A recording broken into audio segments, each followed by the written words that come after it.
Zoe's POV. Did you grab the paint thinners? I asked Ava as we lined up at the hardware store. She rummaged through her basket, holding up the tin, and I nodded.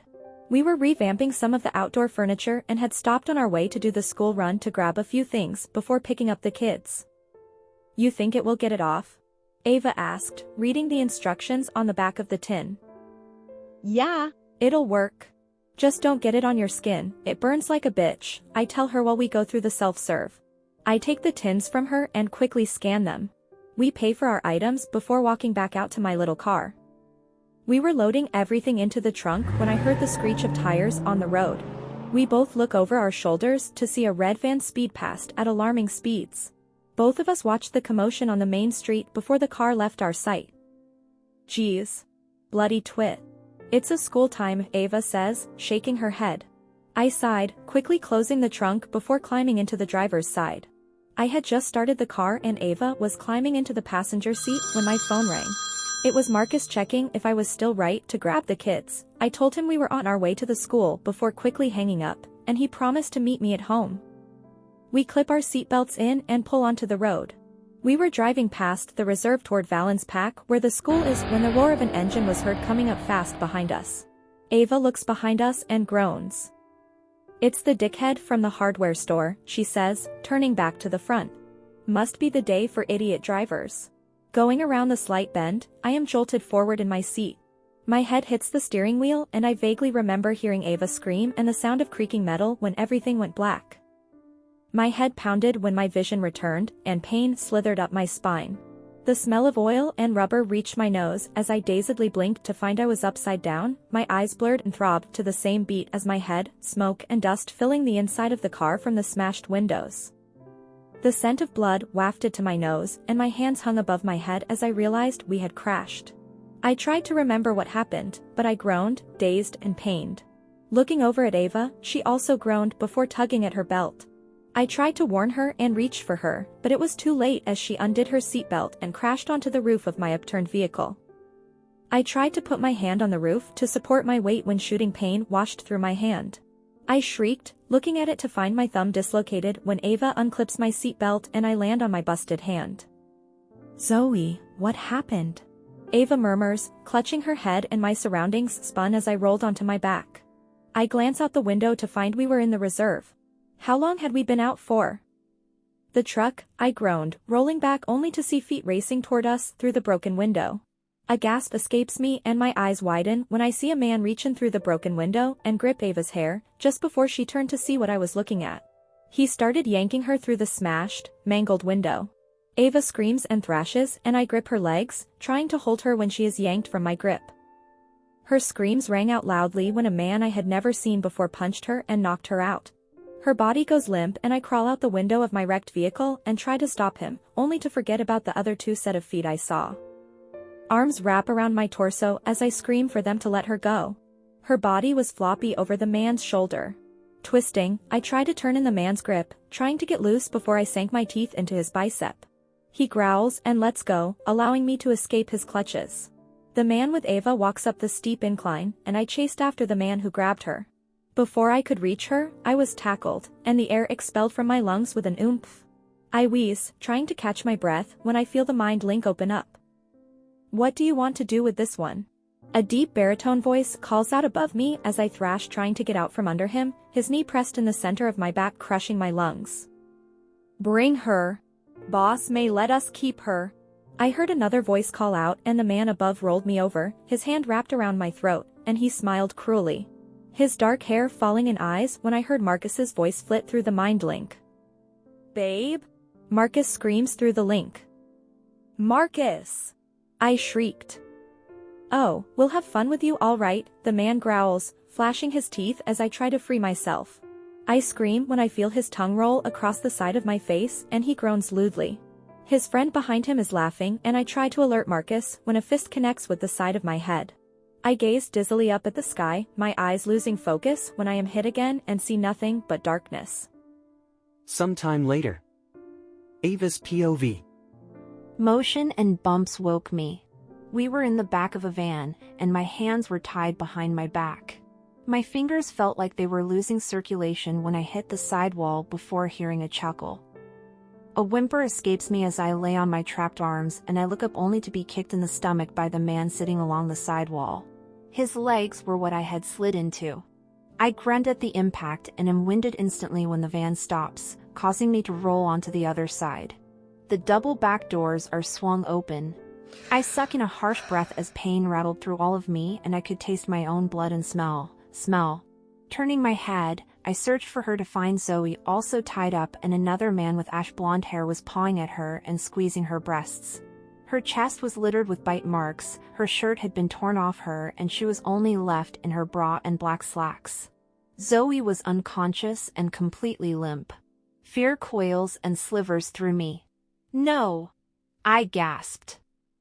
I growl at him and struggle against my restraints.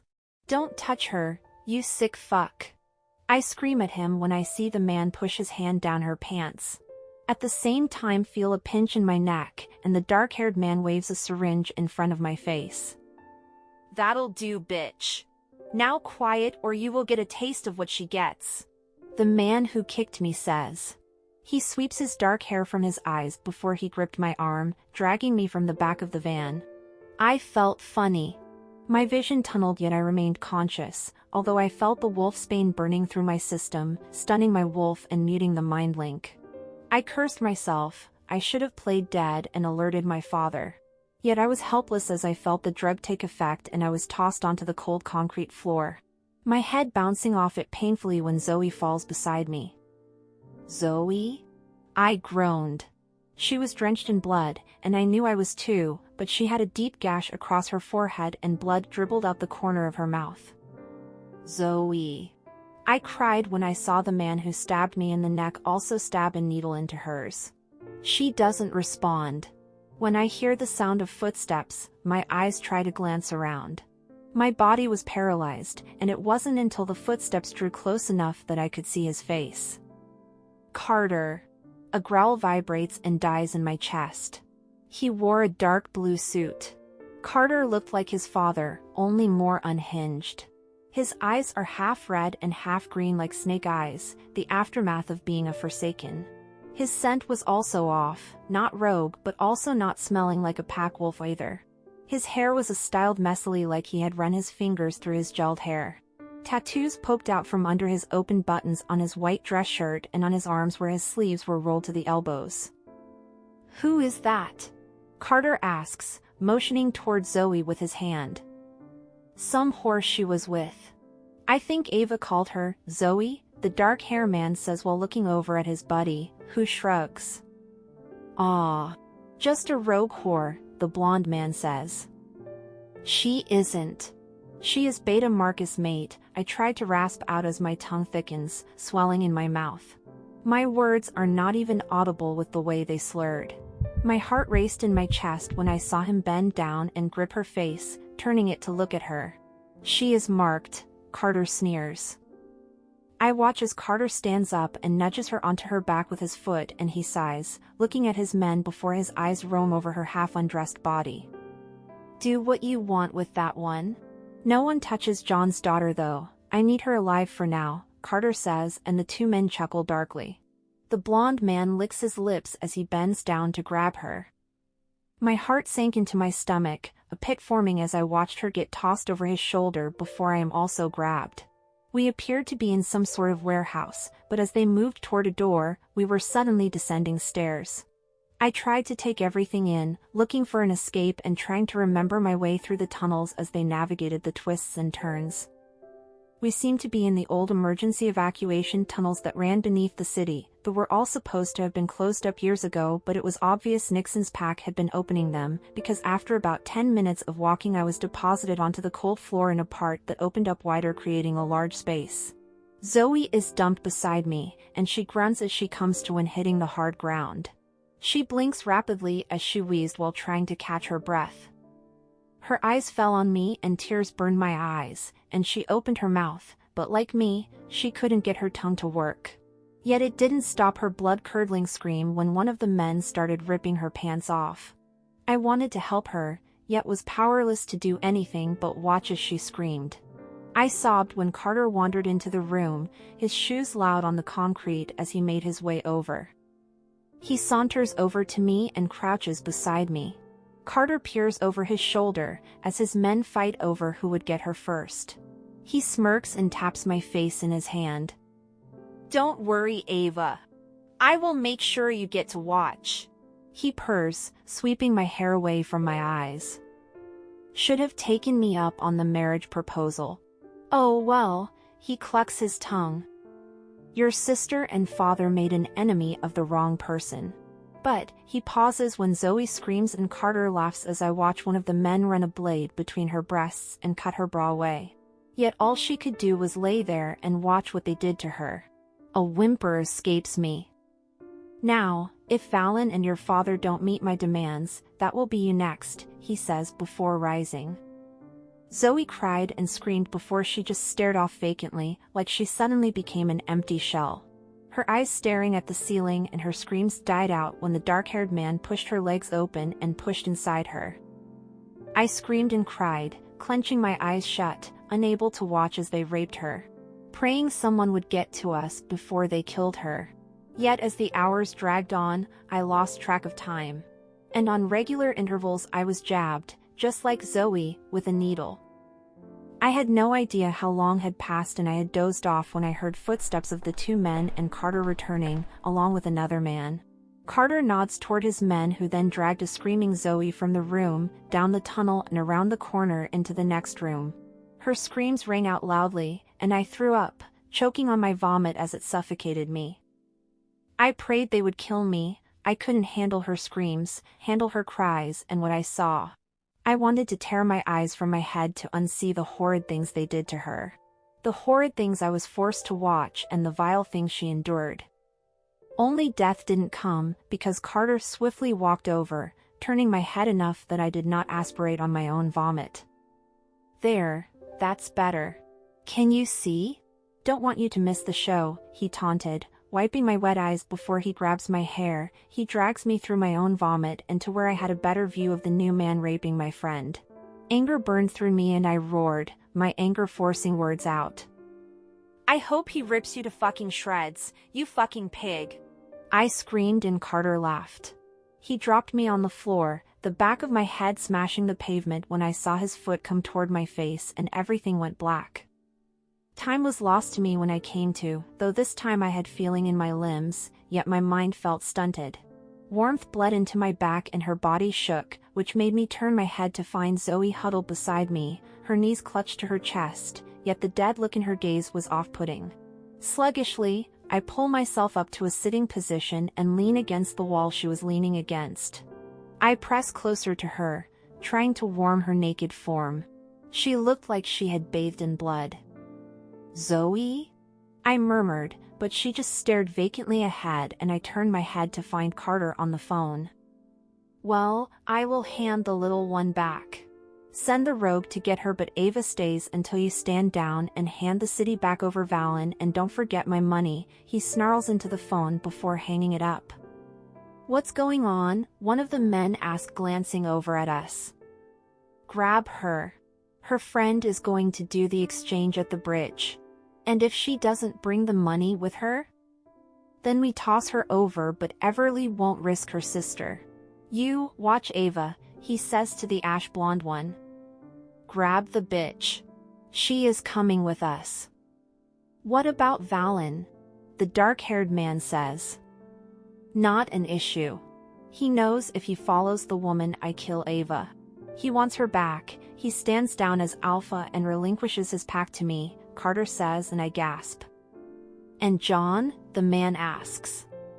He wants to swap places with his daughter. We'll let him sweat it for a bit. Maybe send him some pictures. But I think our only chance is keeping her. John would die for his girls and Valen knows that. We aren't doing the swap. Besides, I want John to live with knowing he is the reason his family is dead. Well, obviously. But what next?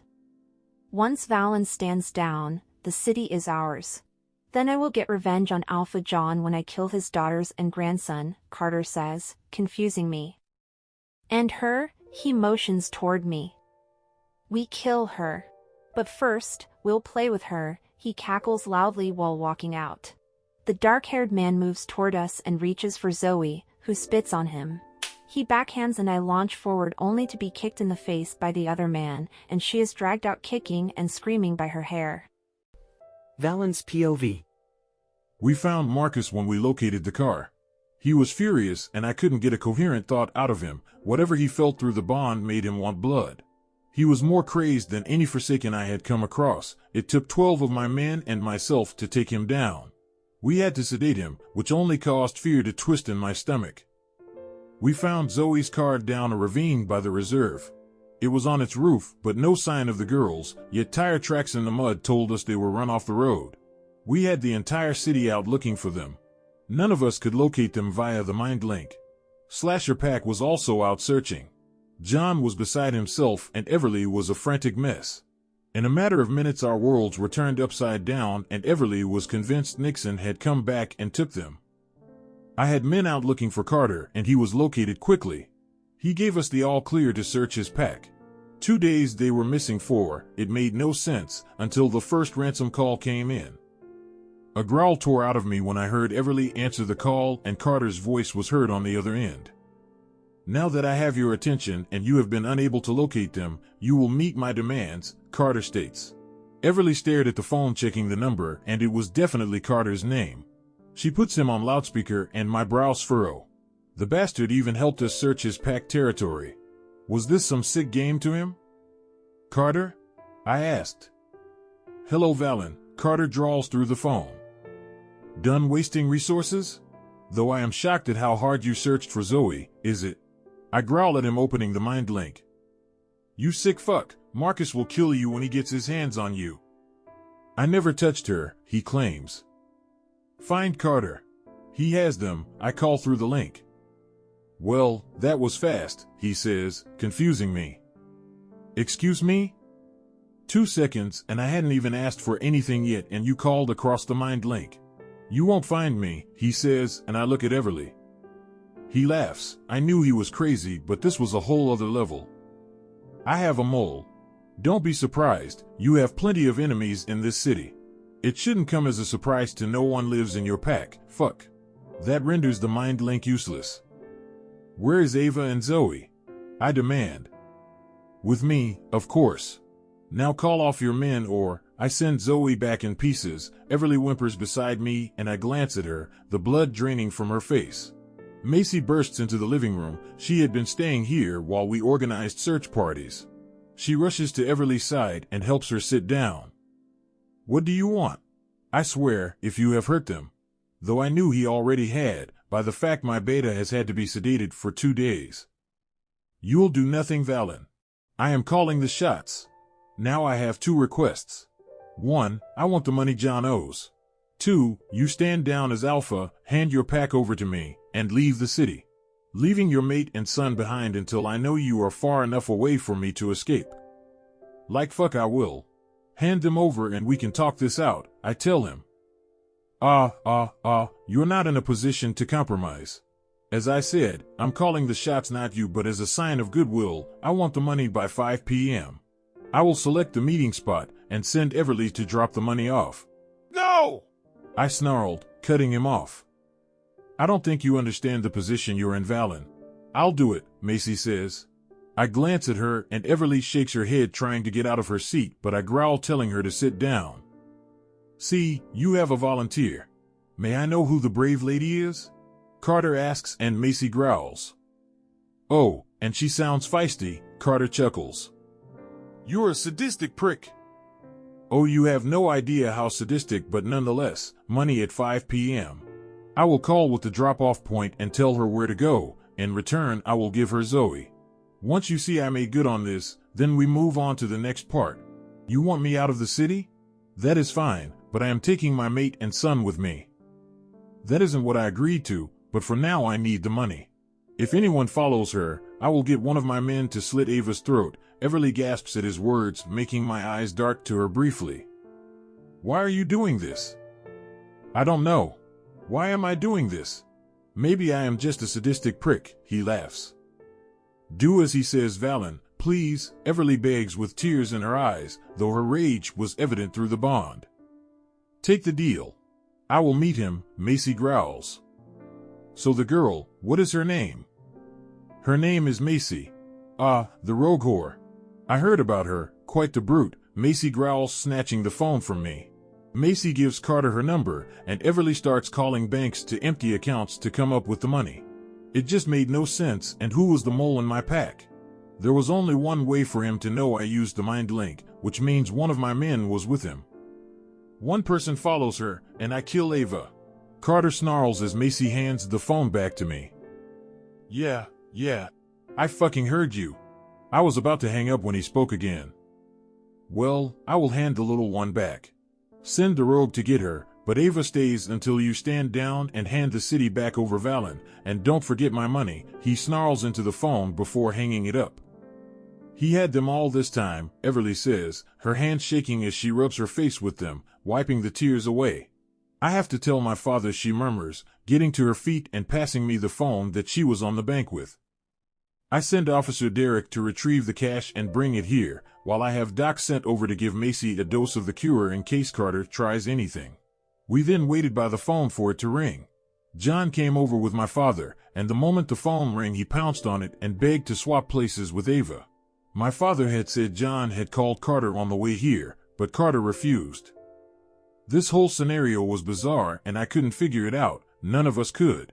We thought Carter was a victim in this. That is how he portrayed himself to be when his father fled. We found him in a padded room, for fuck's sake.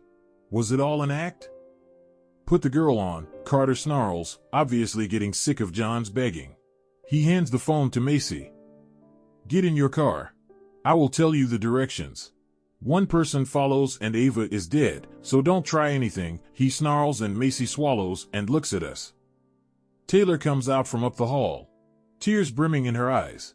My father instantly tends to her, escorting her off. Do as I say and no one gets hurt, Carter says, and she lets out a shaky breath. Everly goes to lift the duffel bag, but I take it from her and place it over Macy's shoulder. Officer Derek stops her as she passes him and holds a finger to his lips. He pulls his gun from his holster and turns the safety off and on to show her, and she nods before he tucks it down the back of her pants. Macy was also wearing a tracking device and voice recorder tucked in her bra. The council was already alerted. There was no way he was leaving this city once I stood down. But what was the point of that if he was planning on leaving? All it would do is sever my ability to mind link, and I know my people won't bow for any other alpha. Except whoever the traitor in my pack is. It made no sense. I watched helplessly as she left out the doors, knowing he was watching from somewhere outside, and it wasn't worth the risk knowing Ava would be killed.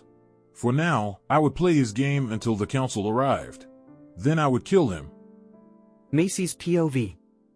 My stomach knotted and the gun dug into my lower back as I followed his directions. Yet he had me circling the city for ages like he was wasting my time. Turn at the next roundabout and double back. This was the 6th loop of the city. I knew he was making sure I wasn't followed. Valen wouldn't risk Ava and Zoe. I knew that much, but he was an idiot if he thought Valen wouldn't come after him for this. Marcus would kill whoever hurt Zoe when he woke. The rogues would even hunt the bastard down for what he did. Pull over by the post office sorting facility. I do as he says, yet I see no one or any cars. Get out of the car and walk up the alley and place the bag by the bin. Where is Zoe? I growl. Dump the bag first. Not until I have Zoe. I snarl. Little stupid, making demands, don't you think? Very well, Zoe is with me. And where are you? Close. Now dump the bag. No. Not until I have Zoe. Carter snarls. Foolish woman. He sneers and Zoe shrieks in the background. Okay. I yell, shoving the door open. This part of town was dead, but close to the old meat factory, and I had a sneaky suspicion he was in one of these warehouses. I grab the bag from off the back seat, glancing around. There is a dumpster and one of my men is up there. Once you hand the bag over I will tell you where to find your friend, I growl, but do as he says. A man with dark hair smiled and waved as I drew closer. "That's close enough, drop the bag," he calls, and I do. "Do as he says," Carter adds. I hear a car pull up behind me and my heart rate picks up. "Back up, slowly," the man says, leveling his gun at me, and I raise my hands in the air, backing up like he asked. The phone clutched in my hand and I was aware a car had pulled up down by mine at the end of the alley. The man backs away, before rushing off. I hear a car door open and hear a grunt behind me and whimper. "You can turn around. Tell Valen this is a warning. If he doesn't heed the warning, what happens next is on him," Carter says, and I turn around. I noticed Zoe first, wearing only a man's shirt and covered in blood. I scream, dropping the phone, and rush toward her when his scent hits me, and I see a man shove her forward to her knees. I stopped in my tracks as I peered at the man, who no doubt was Carter. He appears just as shocked and I stagger, my heart near stopping. No. No. Not him. Anyone but him. Yet my entire body screamed mate. "Macy!" Zoe screams, pulling us both out of our stunned standoff. He shakes his head, racing back toward his car while I race toward Zoe. She screams, the sound tearing my soul apart, and I graze my knees as I fall to them to clutch her. Her entire body shook as I clutched her. "He still has Ava," she cried. "You have to help her." Yet the scent of the man from the alleyway was all over her, and another man's.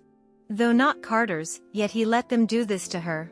I didn't have to ask, it was obvious when I picked up another scent. I was about to say the name when she did. "Mika.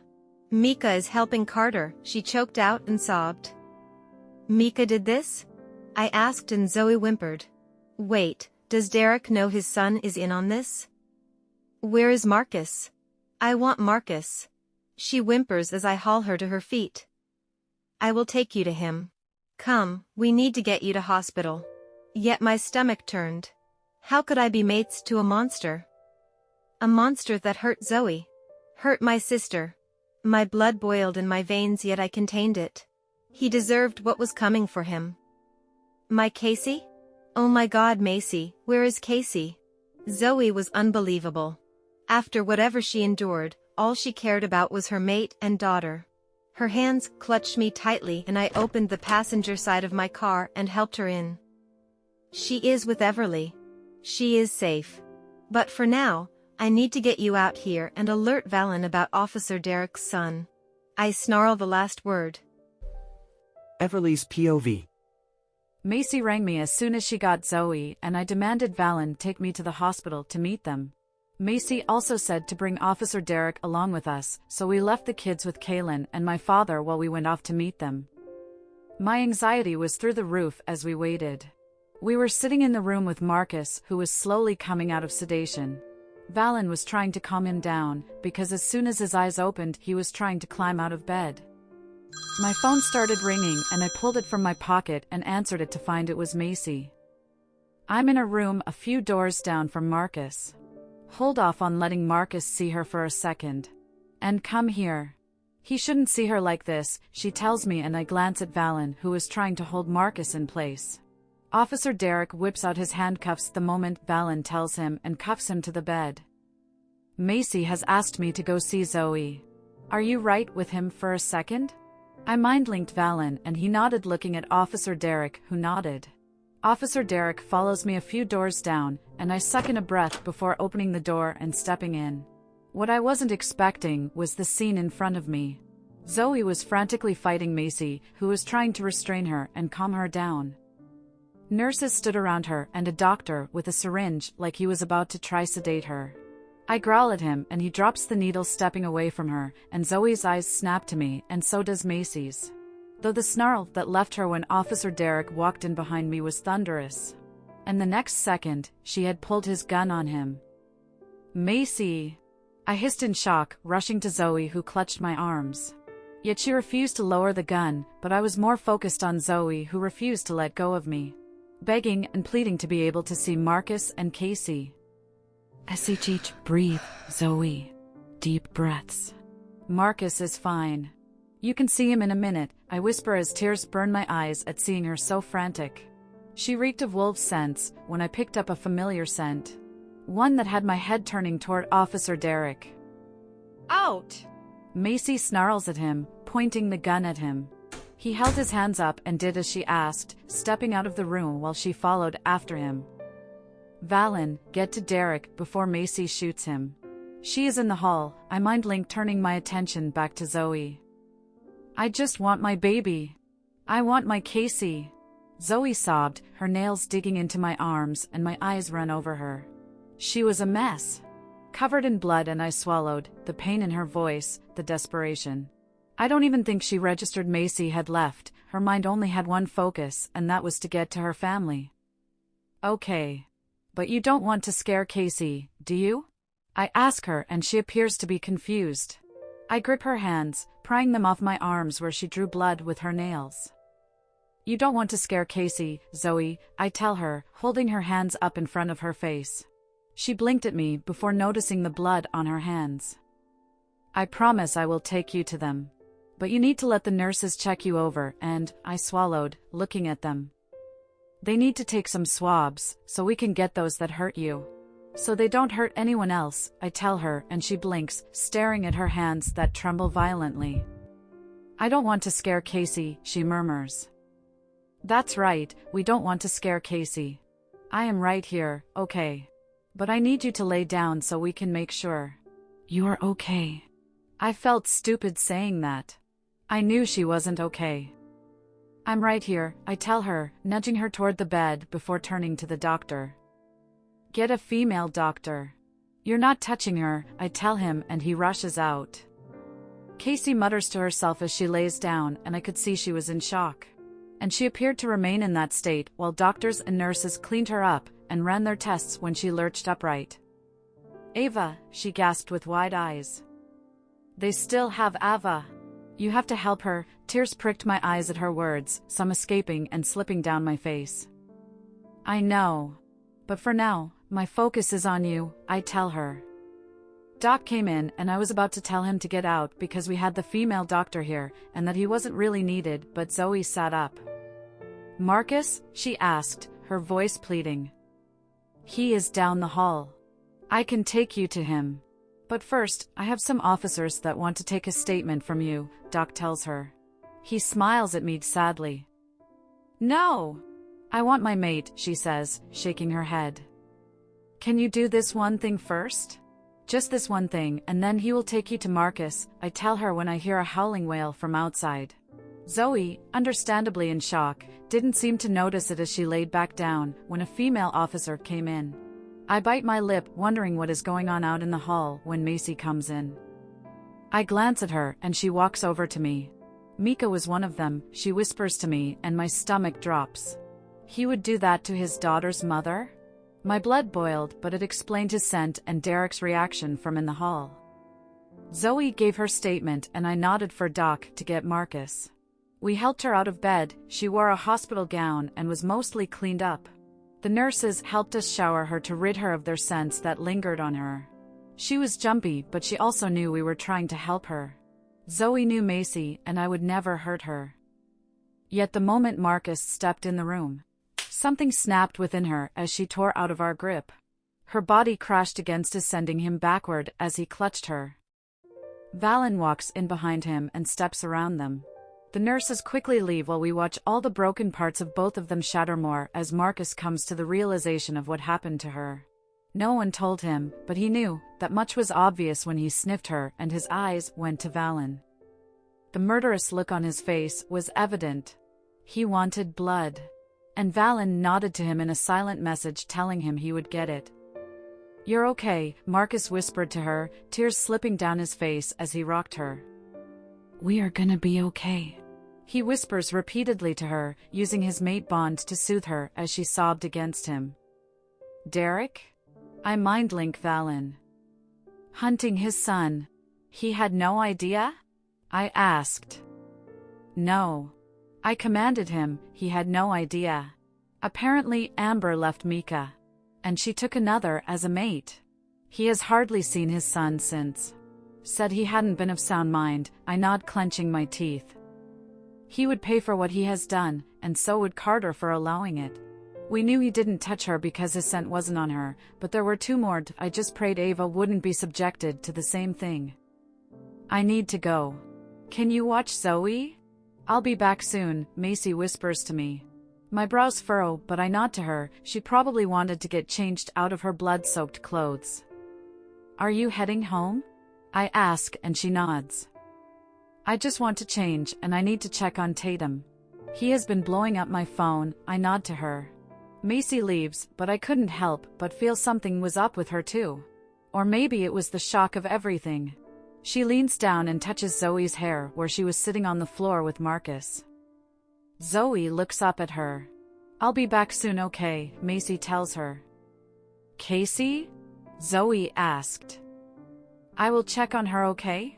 You will see her soon, Macy tells her, and she nods. Macy leaves when Doc comes in with a pill cup in his hands and a bottle of water. He silently stood there reading the room, his eyes falling on Marcus as he watched for any reaction. But Merrick's was deadly calm as Doc explained what the pills were. Morning after pills. Zoe stares at the little cup before she breaks down, putting her head in her hands. I will leave these over here for her if she wants them, Doc says, placing them on the little table and walking out. Marcus talks to her, and I hated this. My own thoughts of when I found out I was pregnant and my father demanding I get abortion. How silly it seemed that Zoe was worried she would be going against the goddess, but no goddess would condone this. Condone someone's will being taken from them. Yet seeing her struggle put it into perspective. Our situations were so different. If you want to take them, Zoe, no one is judging, Valen tells her. But the goddess, Zoe whimpered. The goddess would understand. The goddess would give you the right to choose. And no choice is wrong. Everyone's situation is different and no one is judging. This isn't a judgment. You won't be judged for doing what you want to do, I tell her. Zoe seems unsure, yet I could tell she didn't want to potentially carry her rapist's child. Choice. There is a reason the goddess grants it. The only one getting condemnation is those taking another's choice. Your body, your life. No one gets to tell you what you do with it. And no one has a right to judge your choice. They aren't the ones that have to live with it, I tell her, and Zoe nods. I don't want to, I can't carry, she shakes her head. No child should be forced into a world this way. My judgment and beliefs suddenly shifted. This is one of many circumstances where one should have the right to choose. This is not the work of any goddess, nor would any goddess punish someone for aborting a few cells. Now I understand why she gave us a choice. Why we got to choose. Because if all our stories were the same, why would our opinions on it be so different? If she wanted us all the same, why would situations be so different? Why are our fates different? No one chooses this for themselves. Just like no one chooses poverty. So those that can't bring a child into the world via rape or due to life circumstances like poverty aren't heartless, they are selfless. Sacrificing their own wants to stop any future child from having to live the torments or consequences of how they were brought into the world. Choice and options. There is a reason we are given it, because not all choices are made the same. And no one's choices should be judged when it comes to another's life or a life being brought into the world. Especially life that would only know pain or judgment. I hold the pills out for her and she looks at Marcus, who lets her decide. He adds no input. The decision is her and hers alone. She chooses to let the suffering end, and it's the same decision I would have made. Though there is no right or wrong decision, because it is not my life and not my place to judge. Marcus hugs her tight as she hands the little cup back to me empty. I set it down and she lets out a breath. Marcus rests his head against the wall and Zoe looks at Valen. Mika is helping Carter, she whispers, and Marcus growls. Valen crouches down next to her. I know. We will get him, he promises her, and she nods, wiping a stray tear before she looks at me just as Doc walks in. He nods his head, tossing the small cup in the bin. Can you tell us anything about where you were kept? Valen asks her. She sniffles but answers. The old tunnels under the city. He was talking about getting vengeance for. She looks at me. He wants revenge on your father. I overheard him. He wants Valen to stand down as Alpha. She shakes her head like she is trying to remember something. He needs Valen to leave the city, so he can get, her eyes widened and she looked at me. To kill you and Valerian. To get revenge on your father, I can't remember, she rubs her temples and Valen growls. The council will be here by tomorrow, but I bet Carter has moved. He wouldn't have stayed there after handing Zoe back, Valen says, looking at me. Yet I was still stuck on what this had to do with my father. My father? That's who said he wants to get revenge on. Zoe nods. So not Valen and me? But my father? I asked. Hadn't Carter's father caused my family enough? Might have something to do with Rachel? Doc says, and I turn to look at him, and so does Valen. Why does that name ring a bell for me? Valen mutters. Nixon's first wife. The one Carter's mother killed. Rachel was close with your mother, Doc says with a shrug. But what's that got to do with my father? She turned forsaken, I told him. No idea. But there was a lot of speculation around that time. What do you mean? I knew Leah. I was her doctor when she was pregnant with her twins. I was sworn to keep quiet. So many conspiracies around that time. Everything was swept under the rug, but even I heard about the rumors when Leah disappeared. No. She left, Valen says. That's what everyone thinks, but rumors still went around that your father banished Leah from the city. Though I can't be sure, they were just rumors, Doc tells me. Wait. Why would my father banish her? Because she was Nixon's mate, and Leah was from the Shadow Pack. She was one of your father's pack members. Doc answers. They are just rumors, of course. I suppose the only people that really know what happened are Nixon and Leah, he shrugs. But Nixon admitted to abandoning her and forcing her forsaken. Doesn't mean it is the truth, Doc says. I knew Leah and there was no way she would have left Carter. And Nixon loved her, though he was forced to marry Rachel for the Pack Alliance. Pack Alliance? I'm not sure, but maybe you should ask your fathers, that was their time ruling. Or maybe check the council records. There has to be some record of what happened. It's no secret that the Alphas have a way of covering their tracks, yet that doesn't stop the rumors.